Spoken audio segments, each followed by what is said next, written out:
Hello दोस्तों, GD education teach में आपका स्वागत है। दोस्तों, हम कवर कर रहे हैं भारतीय संविधान, इसके एमसीक्यूज जो कि लूसेंट बुक से होंगे। तो आज का हमारा टॉपिक है संविधान की प्रस्तावना। तो चलिए वीडियो को शुरू करते हैं।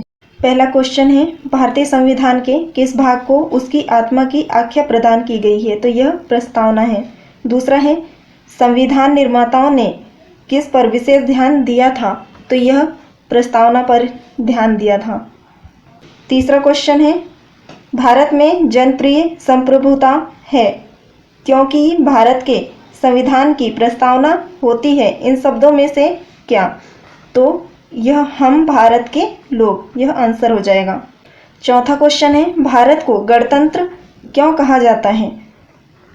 तो यह क्योंकि यहाँ राज्य का प्रमुख निर्धारित अवधि के लिए निर्वाचित होता है, इसलिए भारत को गणतंत्र कहा जाता है।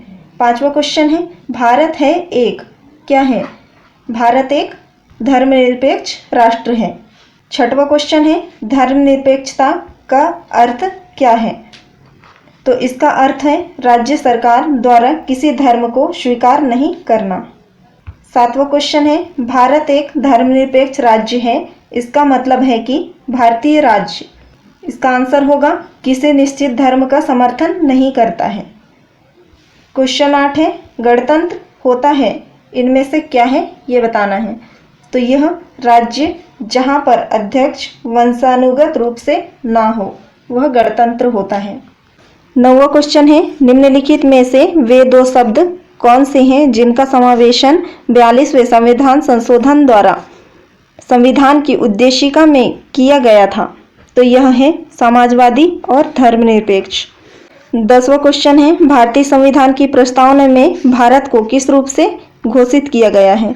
तो यह है इसका आंसर एक प्रभुत्व संपन्न समाजवादी धर्मनिरपेक्ष प्रजातांत्रिक गणराज्य के रूप में घोषित किया गया है। 11वां क्वेश्चन है, भारत एक गणतंत्र है, इसका क्या अर्थ है? तो इसका आंसर होगा भारत में वंशानुगत शासक नहीं है। 12वां क्वेश्चन है, निम्नलिखित में से कौन सा शब्द भारत के संविधान की उद्देशिका में नहीं है? आंसर होगा ऑप्शन डी, लोक कल्याण। 13वां क्वेश्चन है, कल्याणकारी राज्य का उद्देश्य है, तो इसका क्या उद्देश्य है? इसका आंसर होगा कमजोर वर्गों के कल्याण का प्रबंध करना। 14वां क्वेश्चन है, भारत को एक गणराज्य मुख्य रूप से माना जाता है क्योंकि उसका आंसर होगा राज्याध्यक्ष का चुनाव होता है। 15वां क्वेश्चन है, भारतीय संविधान की प्रस्तावना के सिलसिले में निम्नलिखित में से कौन क्रम सही है? तो इसका आंसर होगा सार्वभौम, सत्ता संपन्न, समाजवादी, धर्मनिरपेक्ष, जनवादी, गणतंत्र। 16वां क्वेश्चन है, संविधान की प्रस्तावना में प्रयुक्त शब्द सेक्युलर का अर्थ क्या है? तो इसका आंसर होगा सभी नागरिकों को धर्म एवं उपासना की स्वतंत्रता। 17वां क्वेश्चन है, शब्द धर्मनिरपेक्ष भारत के संविधान की प्रस्तावना में जोड़ा गया था, इसके विषय में निम्नलिखित कथनों में से कौन सही है? तो गाइस, इसका आंसर हो जाएगा 17 का आंसर हो जाएगा ऑप्शन बी, 1 और 3, यह सही है क्योंकि यह वर्ष 1976 में जोड़ा गया था और यह 42वें संविधान संशोधन द्वारा जोड़ा गया था। 18वां क्वेश्चन है, भारतीय संविधान की प्रस्तावना में लिखित हम भारत के लोग से क्या अर्थ निकलता है? इसका आंसर होगा संविधान का निर्माण भारत की जनता द्वारा हुआ है। 19वां क्वेश्चन है, समाजवाद का अर्थ क्या है? तो इसका आंसर होगा ऑप्शन सी, सामाजिक न्याय। 20वां क्वेश्चन है, 42वें संविधान संशोधन द्वारा प्रस्तावना में निम्नलिखित में से कौन सा शब्द जोड़ा गया है? तो यह है समाजवाद शब्द। 21वां क्वेश्चन है, भारतीय संविधान की आत्मा किसे कहा जाता है? तो इसका आंसर होगा प्रस्तावना। 22वां क्वेश्चन है, भारत में लौकिक सार्वभौमिकता है क्योंकि संविधान की प्रस्तावना का प्रारंभ होती है, तो इसका आंसर होगा ऑप्शन ए, हम भारत के लोग शब्दों से। 23वां क्वेश्चन है, भारतीय संविधान की प्रस्तावना पर किस क्रांति का प्रभाव नहीं झलकता है? तो इसका आंसर है चीन की क्रांति जो 1912 में हुई थी। 24वां क्वेश्चन है, मूल भारतीय संविधान के अनुसार भारत एक खालिस्तान है।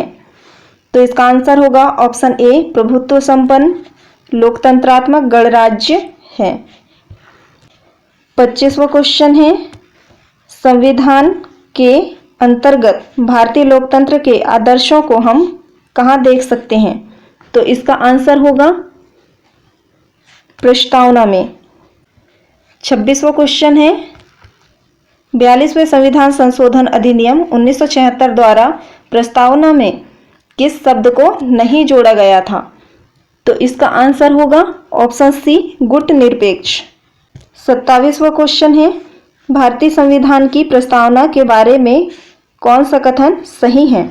तो इसका आंसर होगा ऑप्शन बी उक्त शब्द 1976 में संशोधन द्वारा जोड़े गए थे। 28वां क्वेश्चन है, भारतीय संविधान ने किस प्रकार के लोकतंत्र को अपनाया है? तो इसका आंसर होगा लोकतांत्रिक गणतंत्र। 29वां क्वेश्चन है, भारतीय संविधान की प्रस्तावना में वर्णित लोकतंत्र को किस रूप में स्वीकारा है? तो इसका आंसर होगा ऑप्शन डी उपयुक्त सभी। राजनीतिक राजतंत्र, आर्थिक लोकतंत्र और सामाजिक राजतंत्र ये सभी हो जाएंगे। 30वां क्वेश्चन है, भारतीय संविधान की प्रस्तावना के अनुसार भारत के शासन की सर्वोच्च सत्ता किसमें निहित है? तो इसका आंसर होगा ऑप्शन ए जनता में। 31वां क्वेश्चन है, भारत की संप्रभुता, एकता व अखंडता को अक्षुण्ण बनाए रखने की तथा उसकी रक्षा करने का प्रावधान किया गया है। तो इसका आंसर होगा ऑप्शन ए प्रस्तावना में। 32वां क्वेश्चन है, भारतीय संविधान की प्रस्तावना में जिन आदर्शों एवं उद्देश्यों की रूपरेखा दी गई है उनकी आगे व्याख्या की गई है। तो इसका आंसर हो जाएगा ऑप्शन सी मूल अधिकार, राज्य के नीति निर्देशक सिद्धांत एवं मूल कर्तव्य। 33वां क्वेश्चन है, संविधान सभा में प्रस्तुत उद्देश्य प्रस्ताव में अभिव्यक्ति विचार को भारतीय संविधान के किस भाग में पूर्णतः शामिल किया गया है? तो इसका आंसर होगा प्रस्तावना। 34वां क्वेश्चन है, भारतीय संविधान की प्रस्तावना से क्या स्पष्ट नहीं होता है? तो इसका आंसर होगा ऑप्शन सी संविधान को लागू करने की तिथि स्पष्ट नहीं होता है। 35वां क्वेश्चन है, निम्नलिखित में से किन उद्देश्यों को भारतीय संविधान उद्घोषित नहीं करता है? तो इसका आंसर होगा ऑप्शन डी अंतर्राष्ट्रीय शांति और सुरक्षा की अभिवृद्धि। 36वां क्वेश्चन है, भारतीय संविधान की प्रस्तावना में देश का कौन सा नाम उल्लिखित है? तो इसका आंसर होगा ऑप्शन सी भारत और इंडिया। 37 क्वेश्चन, भारतीय संविधान किसके द्वारा स्वीकृत है? तो इसका आंसर होगा भारत की जनता द्वारा। 38 क्वेश्चन है, भारत की संप्रभुता किसमें निहित है? तो इसका आंसर होगा ऑप्शन डी भारत की जनता में।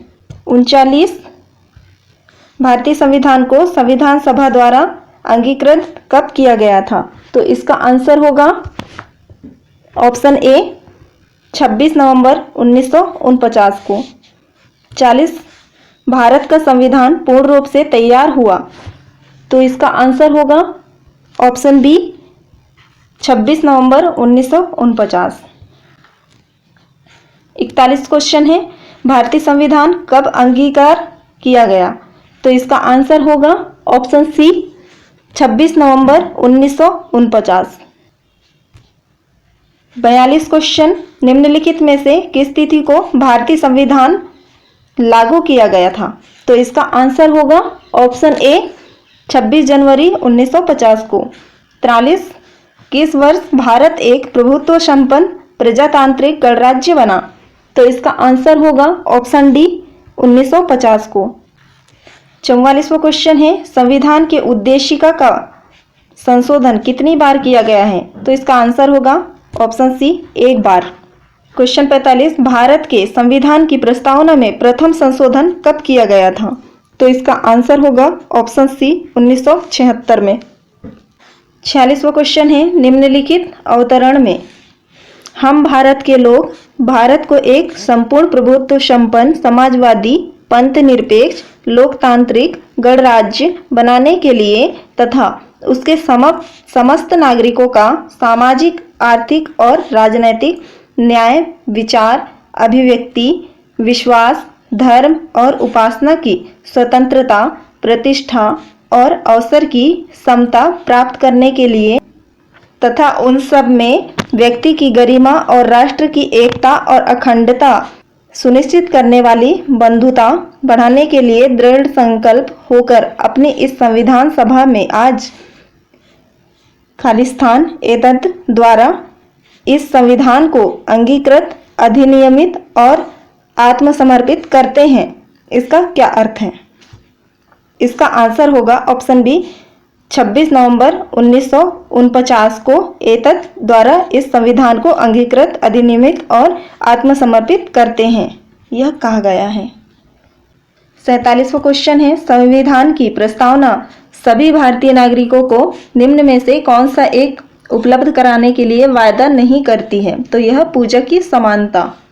48वां क्वेश्चन है, 26 नवंबर 1949 को अंगीकृत भारतीय संविधान की प्रस्तावना में शब्द सम्मिलित नहीं थे, तो इसका आंसर हो जाएगा ऑप्शन ए, 1, 2 और 3 सही है। समाजवादी, पंथ निरपेक्ष, अखंडता, ये सही है। 49वां क्वेश्चन है, संविधान की उद्देशिका के संबंध में निम्न स्थानों पर विचार करिए और दिए गए कूट की सहायता से बताइए कि इनमें से कौन सही है। तो इसका आंसर होगा ऑप्शन बी, केवल 1, 2 और 4 सही है। तो पहला है, पंडित नेहरू द्वारा प्रस्तुत ऑब्जेक्टिव प्रस्ताव मतलब उद्देश्य प्रस्ताव अंतोगत्वा उद्देशिका बना। और दूसरा है, इसकी प्रकृति न्याय योग्य नहीं है। चौथा है, संविधान के विशिष्ट प्रावधानों को यह रद्द नहीं कर सकता है। 50वां क्वेश्चन है, भारतीय संविधान की उद्देशिका में परिवर्तन किस संशोधन अधिनियम में किए गए थे? तो इसका आंसर होगा ऑप्शन सी, 42वां संशोधन अधिनियम 1976 को। 51वां क्वेश्चन है, प्रस्तावना का वह प्रावधान जो सभी वयस्क नागरिकों को मतदान का अधिकार प्रदान करता है क्या कहलाता है? तो इसका आंसर होगा ऑप्शन बी, प्रजातंत्र। 52वां क्वेश्चन है, भारत के संविधान की प्रस्तावना में समाजवादी और धर्मनिरपेक्ष शब्दों को किस संशोधन द्वारा जोड़ा गया? तो इसका आंसर होगा ऑप्शन बी, 42वां। 53, भारतीय संविधान लागू हुआ था। तो इसका आंसर होगा ऑप्शन ए, 26 जनवरी 1950 को। 54 क्वेश्चन है, भारतीय संविधान के किस भाग में स्पष्ट रूप से घोषणा की गई है कि भारत एक धर्मनिरपेक्ष राज्य है? तो इसका आंसर होगा ऑप्शन बी, संविधान की प्रस्तावना। 55 क्वेश्चन है, भारत के संविधान की प्रस्तावना में कितने प्रकार का न्याय, स्वतंत्रता, समानता एवं भ्रातृत्व का सही क्रम में उल्लेखित किया गया है? तो इसका आंसर हो जाएगा ऑप्शन ए, 3, 5, 2 व 1। 56वां क्वेश्चन है, भारतीय संविधान का प्राधिकार स्रोत कौन है? तो इसका आंसर होगा ऑप्शन बी, भारत के लोग। 57वां क्वेश्चन है, संविधान की प्रस्तावना का विधिक स्वरूप क्या है? तो इसका आंसर हो जाएगा ऑप्शन बी, यह लागू नहीं किया जा सकता। दोस्तों, आज का वीडियो यहीं समाप्त होता है। वीडियो कैसा लगा ये कमेंट में ज़रूर बताइए। वीडियो अच्छी लगी हो तो लाइक, शेयर और चैनल पे नए हैं तो सब्सक्राइब कीजिए। मिलते हैं नेक्स्ट टॉपिक के साथ जो होगा संविधान की विशेषताएं इससे संबंधित। तो मिलते हैं नेक्स्ट वीडियो पे, तब तक के लिए धन्यवाद।